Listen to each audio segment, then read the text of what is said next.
Mesdames, Messieurs, bien bonsoir. Environ 100 000 diplômés qui sortent des universités privées et publiques du Bénin.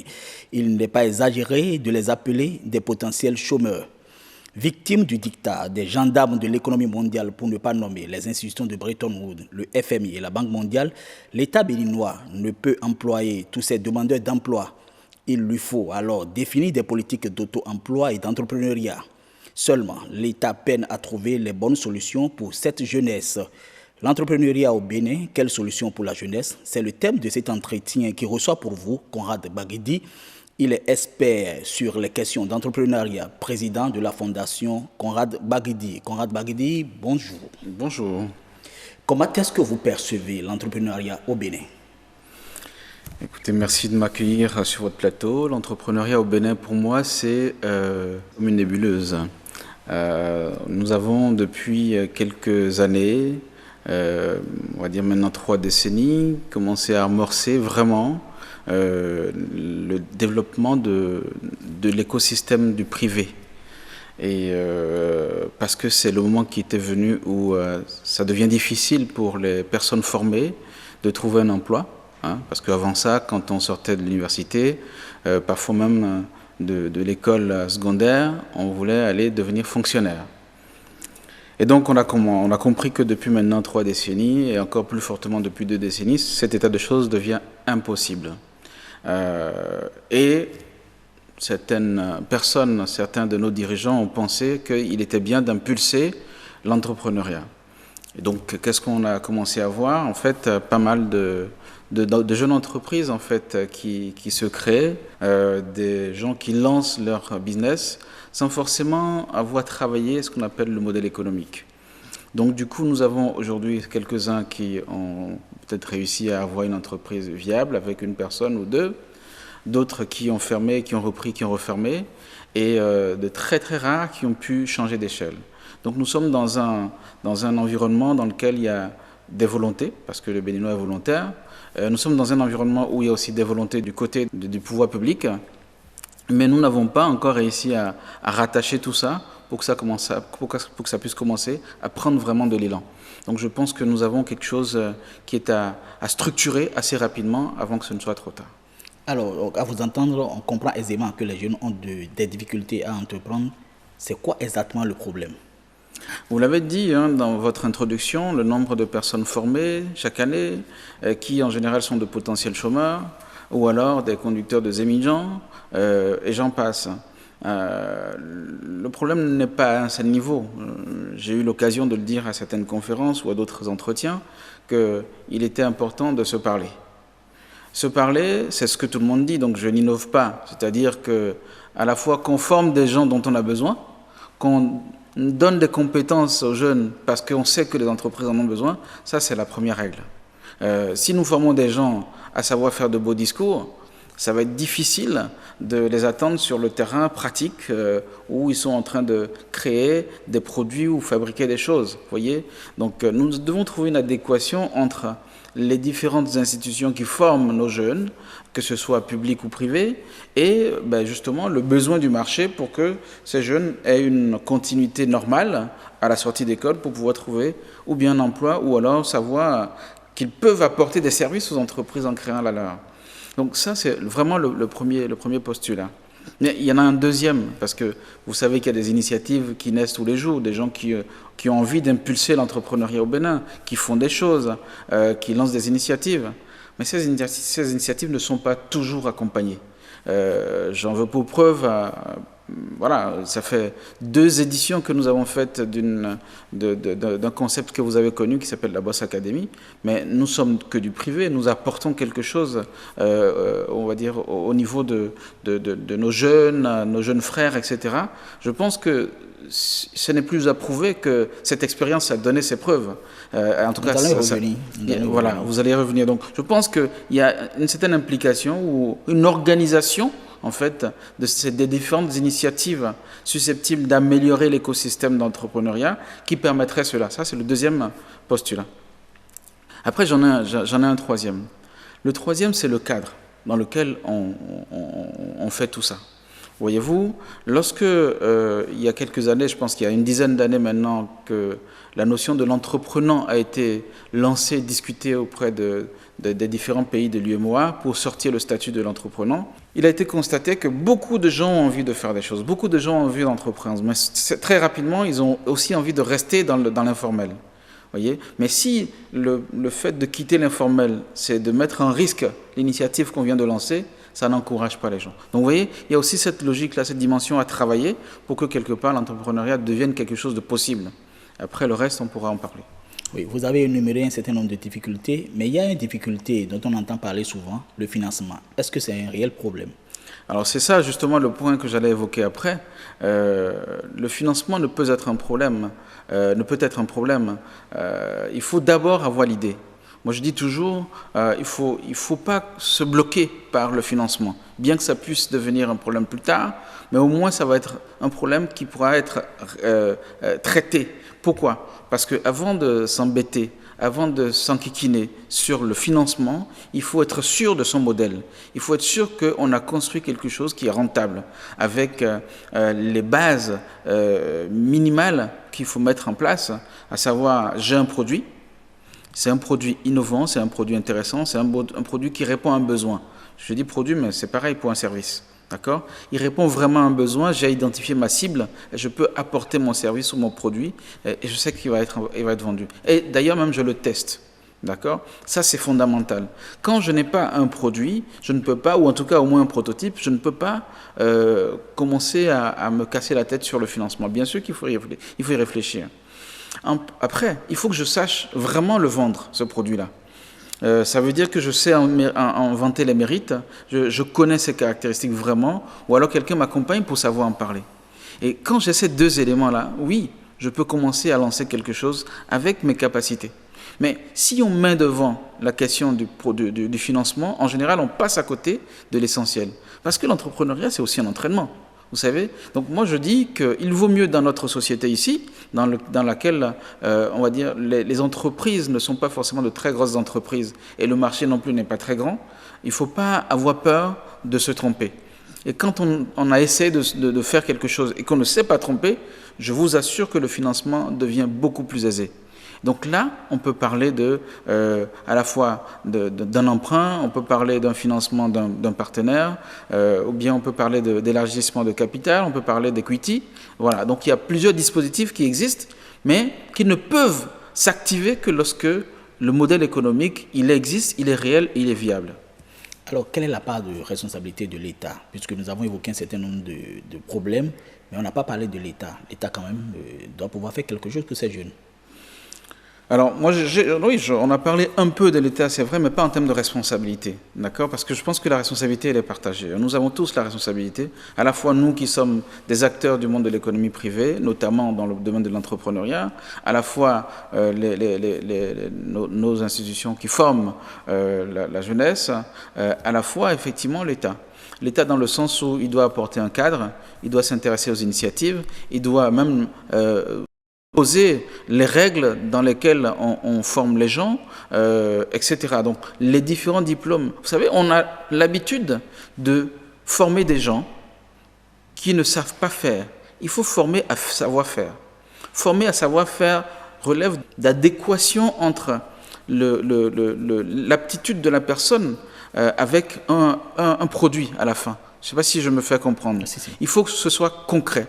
Les théories, on n'en a plus besoin pour développer le pays, ça suffit. Beaucoup de gens connaissent la théorie. Après la théorie, il faut passer à la pratique. Donc, pour moi, si l'État peut accompagner, pousser les choses dans ce sens-là, oui, ça peut être intéressant. Donc, je pense qu'elle n'est pas si compliquée que ça, cette responsabilité-là. Il suffit de l'observer.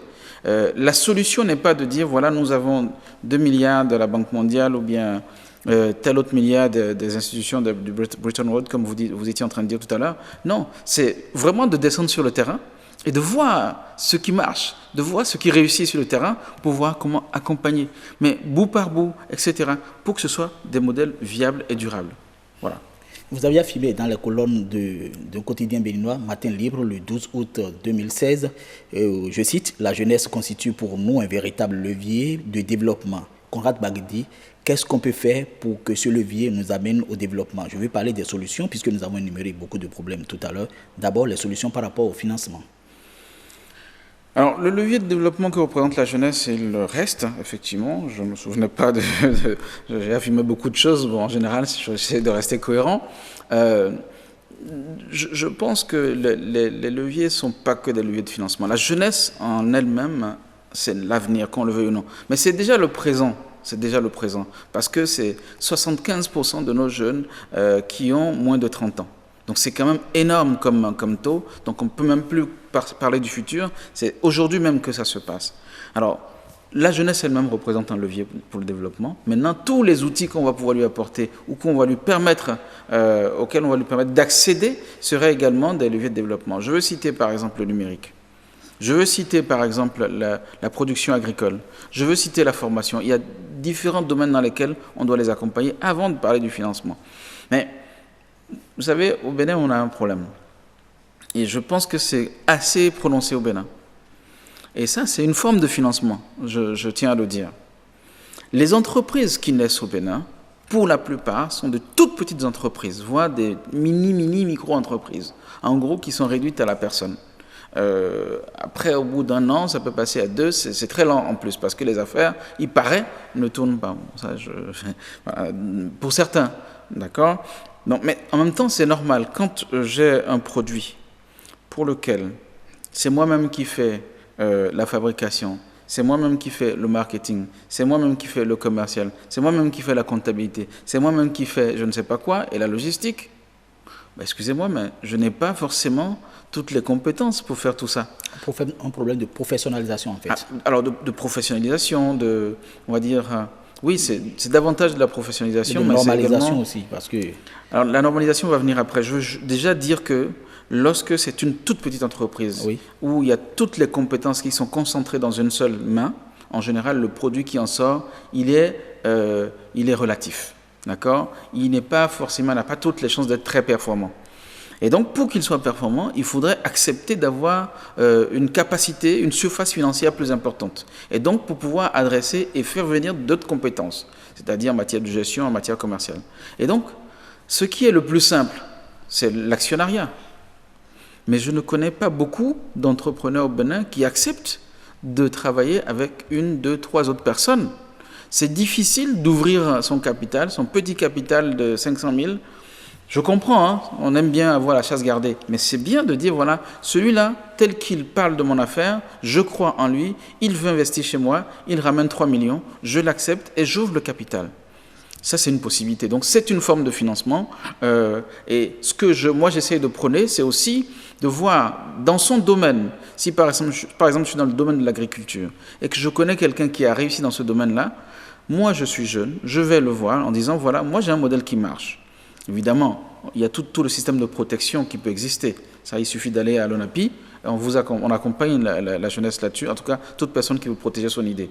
Vous allez voir quelqu'un qui a réussi dans le domaine, accepter qu'il devienne votre tuteur, qu'il devienne votre mentor et qu'il vous accompagne. Évidemment, si vous trouvez les accointances nécessaires. Et là, cette personne peut apporter non seulement du capital, mais également de l'investissement et du mentoring, c'est-à-dire donc être tuteur, dire voilà, ne va pas à tel endroit, va plutôt ici, et là ça va accélérer le processus de Vous pensez qu'il y a de ces mécènes là au Bénin? Alors, c'est même pas des mécènes, puisqu'ils investissent, il faut qu'ils gagnent de l'argent. C'est ça aussi qu'il faut accepter. Oui, donc, si le capital est de 10 millions, ils en mettent 7 millions, il faut accepter qu'ils aient de quoi récupérer leur argent. Donc, il faut que ce soit rémunéré. Il faut rassurer les jeunes qu'il y a des tuteurs quand même qui peuvent les prendre en charge et si éventuellement ils sont sur le bon chemin, c'est ça? Mais bien sûr, moi je pense qu'il y a des tuteurs, il en existe, moi j'en connais. Je souhaiterais même d'ailleurs qu'ils soient plus nombreux pour qu'on puisse s'afficher en disant, voilà, il n'y a pas que Conrad Bagdi, on est plusieurs à pouvoir accompagner des entreprises dans lesquelles nous croyons. Donc ça, c'est aussi une autre forme de financement donc de l'activité. Avant d'aller à la banque, parce que la banque, lorsque vous allez à la banque avec votre affaire, elle va chercher à se rassurer. Il n'y a aucune banque qui va chercher à miser dans votre affaire parce que votre tête lui plaît. Aucune. Elle va regarder quels sont les risques. C'est d'abord la première chose. Mais les risques, vous êtes seul. Ah bon, vous avez démarré quand ? Il y a un mois, il y a 6 mois, il y a 1 an. Ah oui, mais vous êtes encore trop fragile, on ne peut pas vous passer de l'argent. Mais vous êtes venu avec quelqu'un d'autre, un associé, qui lui a fait 20 ans de je ne sais pas quoi, qui connaît bien le secteur, qui donne son kit, etc. Mais c'est beaucoup plus facile. Et on va vous dire, mais, ok, dans ce cas-là, ben, on y va, on va vous accompagner. Et donc, on va peut-être commencer à vous ouvrir une ligne de crédit, puis après vous faire un prêt, etc. Ça va devenir possible. Donc, il y a pas mal de dispositifs qui existent avant même qu'on ne s'adresse à la banque. Et d'ailleurs, même, c'est même pas la banque qui est la plus intéressante en termes de coût de l'argent. Est-ce qu'il est déjà arrivé où vous avez pris un jeune entrepreneur sous vos ailes et ça a marché?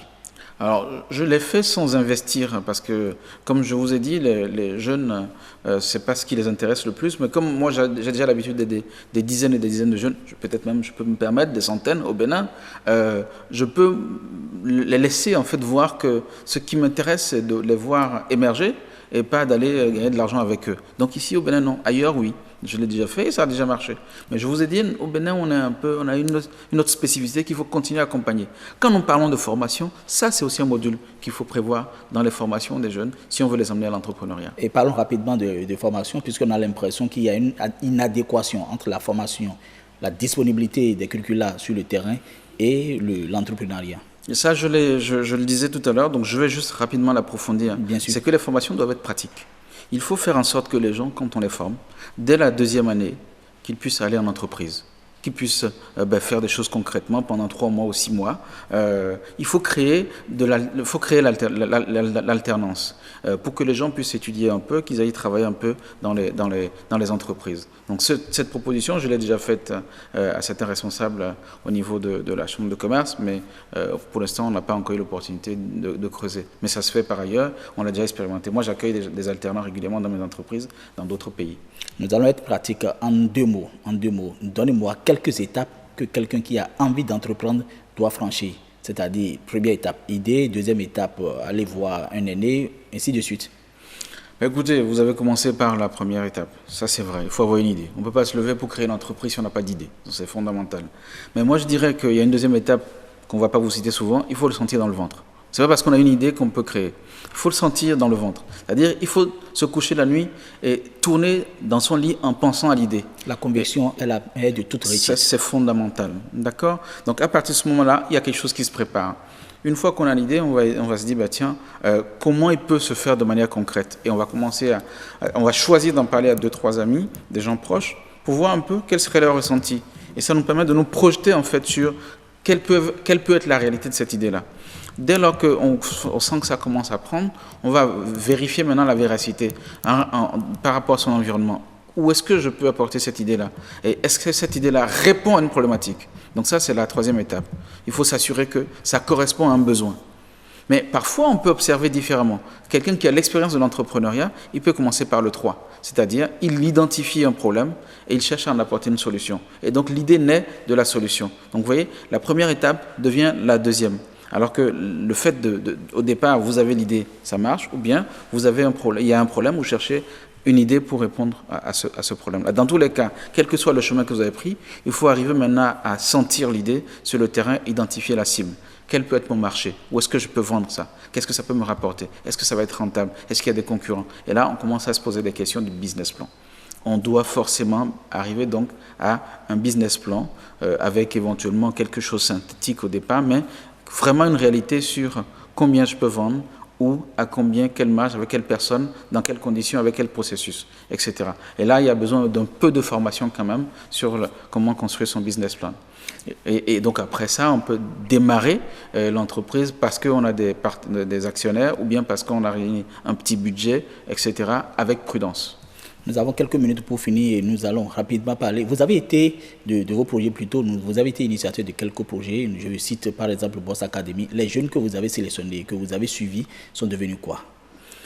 2 éditions de la Boss Academy, 2013, 2015, 2017, on n'a pas pu le faire. Oui, on a dans chaque session eu 700 jeunes qui se sont inscrits, donc ça fait 1400 au total.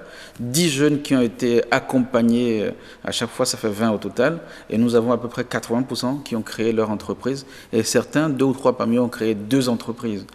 Donc c'est pour dire qu'ils en sont où ? Ben oui, ils en sont dans leurs entreprises aujourd'hui. Et puis deuxièmement, on les a accompagnés. Donc pendant plus d'1 an, voire 1 an et demi. J'en ai même vu encore un à Dassa hier, pour dire que ça marche bien pour lui. Donc ça va. Mais la réalité, c'est qu'il faudra aussi, la réalité qu'ils vont avoir là, maintenant, ou dans les mois qui viennent, pour ceux qui ne l'ont pas encore, c'est que concrètement, ils vont devoir changer d'échelle.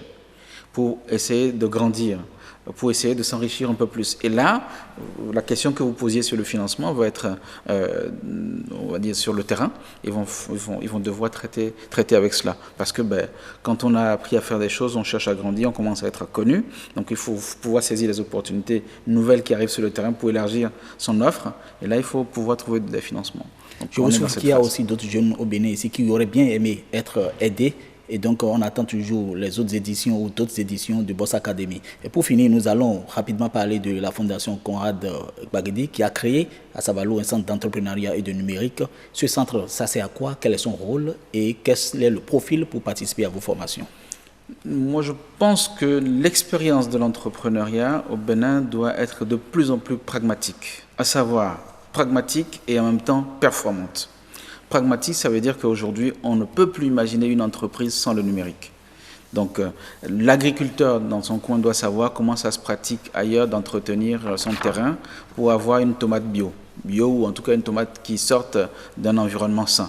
Ça se passe sur Internet. L'artisan qui est en train de faire son produit dans son coin peut aussi aller chercher des informations pour voir comment ça se fait ailleurs, pour essayer d'innover. Ça se passe sur Internet. L'hôtellerie, etc. Toutes les activités aujourd'hui ont de la correspondance sur Internet. Il faut aller s'informer et aussi gérer son entreprise. Donc le numérique est fondamental. C'est pour ça que nous avons pensé que l'entrepreneuriat et le numérique sont deux thématiques qui doivent se rapprocher très fermement. Le modèle que nous avons au Centre de l'entrepreneuriat et du numérique de Savalou, c'est un modèle qui est ancré dans l'environnement, qui est donc pour la communauté. Donc les gens viennent comme s'ils étaient chez eux, ils se sentent bien et du coup la formation se passe de manière plus naturelle. De quoi il s'agira comme formation? Il s'agira simplement d'abord d'initier les gens à l'outil informatique. Moi, j'ai déjà vu des gens que j'ai reçus en entretien qui me disent qu'ils sont sortis d'école Bac+4, mais ils ne savent pas taper sur l'ordinateur. Ce n'est pas possible, ce n'est plus possible aujourd'hui en plein 21e siècle. Donc il y a une phase d'initiation que nous avons mise en place, puis après derrière on donne l'opportunité aux gens qui sont vraiment très intéressés par le numérique de pouvoir faire des applications, de pouvoir développer des applications. Et à d'autres qui sont intéressés par l'entrepreneuriat à pouvoir aller dans un autre espace que nous avons prévu à cet effet pour pouvoir par exemple profiter de tout ce qu'on a pu développer dans la Boss Academy, avoir des interlocuteurs, des experts qui passent pour leur parler de l'entrepreneuriat, etc. pour que peu à peu, on puisse rentrer dans une phase de mobilisation sur projet et les aider à sortir leur entreprise. Ce modèle-là, il a intéressé la ministre de l'économie numérique et de la communication, qui est venue voir, qui nous a encouragés. Ça intéresse pas mal de gens, y compris à l'étranger, qui nous disent en fait, nous on avait pensé à des Fab Labs classiques pour pouvoir développer. Vous, ce que vous êtes en train de faire, c'est du réel, ça correspond à votre environnement et c'est bien, continuez ainsi. Nous allons juste dire un mot. Quand est-ce que plutôt vous allez amener vos projets dans une autre commune du Bénin autre que Savalou? Vous savez que on a pratiquement fini. La Fondation fait beaucoup de choses, donc on va voir déjà ce que va donner cette expérience-là, mais nous avons prévu de travailler, d'échanger avec la ministre sur ces éléments, donc je lui laisse la main pour l'instant pour qu'on puisse, au moment venu, lancer les hostilités. Donc pour l'instant, on est en train d'expérimenter Savalou, et très vite, on va continuer avec la ministre. Merci Conrad Baguedi. Merci à vous aussi, et puis pour la Boss Academy, j'ai lancé l'appel au président de la République, parce que la balle est désormais dans son camp pour nous aider à lancer la 3e édition. Merci Conrad Baguedi. Mesdames, Messieurs, c'est la fin de cet entretien. Nous avons reçu pour vous Conrad Baguedi. Il est expert sur les questions d'entrepreneuriat et président de la Fondation Conrad Baguedi. Avec lui, nous avons parlé du financement et de l'entrepreneuriat au Bénin. Merci de nous avoir suivis. Retenez cette pensée, la conviction est la mère de toute réussite. Merci et prenez rendez-vous pour la prochaine fois. Bye bye.